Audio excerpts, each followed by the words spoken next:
2016 ел азагында чыккан иң соңгы китап дип әйтик.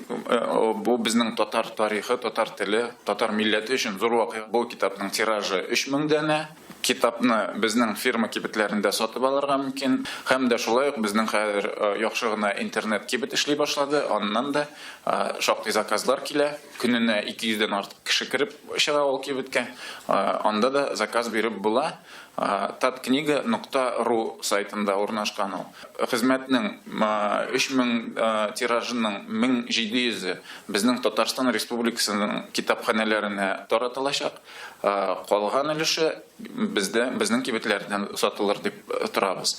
Үз кыйммәтләрен санап карагач, чыннан да ул типография чыгымнарында санагач, бу шактый кыйбат китап булып чыга, әмма ләкин бүгенге көндә аның бәясе 1200 торачак. Шул исәптән без менә бу милләт сүзлегенең бүгенге көндә без әле беренче томын гына тәкъдим итәбез. Бу безнең 3 ел дәвамында эшләнәчәк эшебез.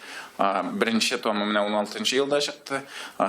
Быелгы планга 2нче тома керде. Нәшрият планына 3нче томы киләсе елга 18нче елда чыгачак дип өметләнәбез. Әтияны гомере буе туплап, гомере буе җыеп, научно-технический редакциядә эшләде ул гомер буе. Айрым сүзләр, айрым понятиялар, шуларны топлап и уже системага кертү мәсьәләсе торгач, ул аны инде шулай оештыра башлаган.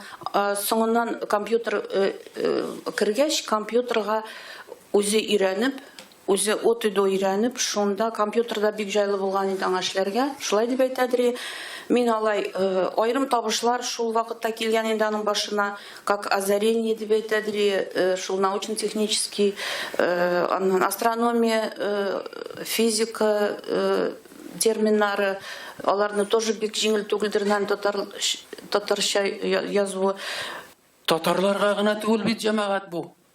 Бу бит миллият дигән сүз, милләт дигән сүздән аермалы буларак Өләшен әфәнде әйтеп китте. Ул бит бүтән милләт дигәннең адыр азмы күпме интуитив рәвештә күңелендә бүтән төрки халыкларны күздә тоткан. Бүтән 30дан артык төрки халык өчен бүләк бу. Шуңа күрә бүтән бу төрки халыкларның китапханәләрендә тел белән шөгыльләнә торган Türkiye халыкның галимнәренең кулында булырга тиеш, чөнки алар моннан өйрәнергә тиеш һәм үзләренә файдаланырга тиешләр.